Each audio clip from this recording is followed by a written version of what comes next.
আপনারা দেখতে পাচ্ছেন আমার হাতে একটি টুইন টাইমার রয়েছে।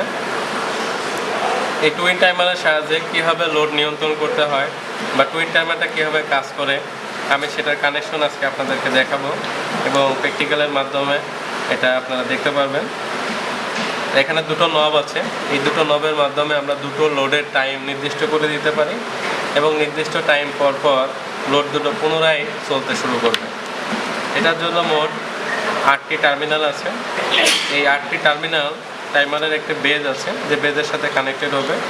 তো আমরা এখানে এই টাইমারের বেজগুলো কানেকশন করি। আমরা একটা তার নিলাম সাপ্লাইয়ের, একটা ফেজ এবং একটা নিউট্রাল। মনে করলাম এটা হলো ফেজ তার। এখন আমরা বেজের 7 নম্বরের সাথে 7-এর সাথে এটা লাগাই দিচ্ছি। এটা 2-এর সাথে লাগালেও হতো, কারণ টাইমারে 2 এবং 7 হলো সাপ্লাই। তা আমি 7-এ লাগালাম এবং এর সাথে একটা তার শর্ট করে রাখছিলাম যাতে আমরা সার্কিটটা কমপ্লিট করতে পারি। এই জন্য এই তারটি আমি এখানে 8-এর সাথে লাগিয়ে দিচ্ছি। এটা আপনারা 8-এ না লাগিয়ে 1-এ লাগালেও একই কাজ হবে।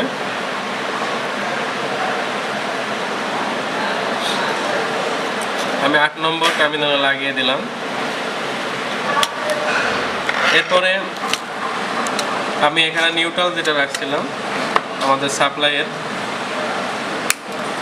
নিউট্রালটা আমি 2 নম্বরে লাগিয়ে দিচ্ছি এবং আমার 2 নম্বর থেকে আমি নিউট্রালে আরেকটা টেপিং রাখছি যেমন ফেজ থেকে রাখছিলাম।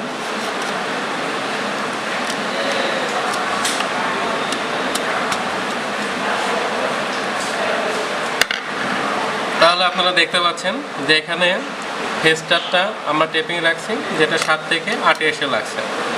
আবার এদিকে নিউট্রালটাও টেপিং রাখছি। এটা আমি এখানে লাগাবো না, এটা সরাসরি আমার লোডে আমি দুটো লোড রাখছি। এই দুটো লোডের দুটো নিউট্রাল থেকে নিয়ে আমি এই জায়গার নিউট্রালের সাথে এটা লাগিয়ে দিচ্ছি।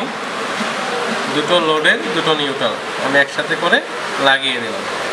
তাহলে নিউট্রালটা আসলে সরাসরি পেয়ে গেল, লোড নিউট্রালটা সরাসরি পেয়ে গেল।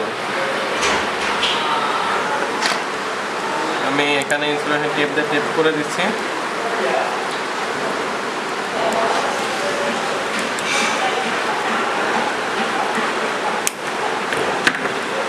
এখন আমার ফেজ সাপ্লাইটা টাইমার হতে পাবে। আমি দুটো লোডে দুটো ফেজের টার্মিনালটা রাখলাম। এটা আমার 8 থেকে যে আমি লাইনটা দিয়েছিলাম এটা টাইমারের মাধ্যমে কন্ট্রোলিং হয়ে এটা আমার 5 আর 6-এর সাথে সংযুক্ত হবে, যেটা আমার নিজে আমি শুধু 5 আর 6-এর সাথে এটা লাগিয়ে দিব। যে টার্মিনাল আমি 5-এ লাগাবো এই লোডটি আগে চালু হবে। আমি 5-এ একটি লাগিয়ে দিলাম, অন্য একটি লোডের তার আমি 6-এ লাগিয়ে দিলাম। এই 6-এর লোডটি পরে চালু হবে এবং নির্দিষ্ট সময় পরে এটা আবার পুনরায় কাজ শুরু করবে। এখন আমি টাইমারটা কানেক্ট করি। টাইমারের এখানে একটা ঘাট আছে, আমি ঘাটে ঘাটে এটাকে বসিয়ে দিই। বসিয়ে দিয়ে আমি নির্দিষ্ট টাইম একটু টাইম সিলেক্ট করে রাখলাম, অল্প টাইম। দুটো বাতি দিয়ে রাখছি, আপনারা দেখতে পাচ্ছেন।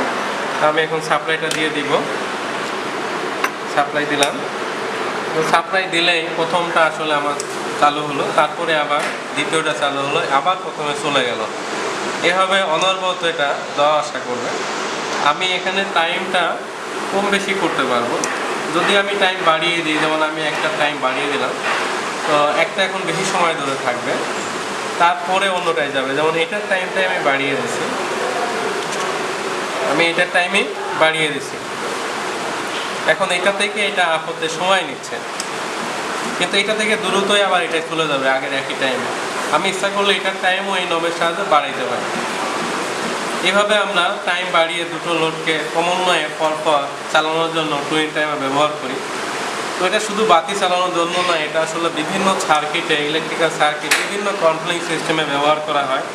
আপনাদেরকে মূলত এই টুইন টাইমারের ফাংশন বোঝানোর জন্য বাতি দিয়ে আমি কাজটা বোঝানোর চেষ্টা করলাম। ঠিক আছে, সবাইকে ধন্যবাদ ভিডিওটি দেখার জন্য।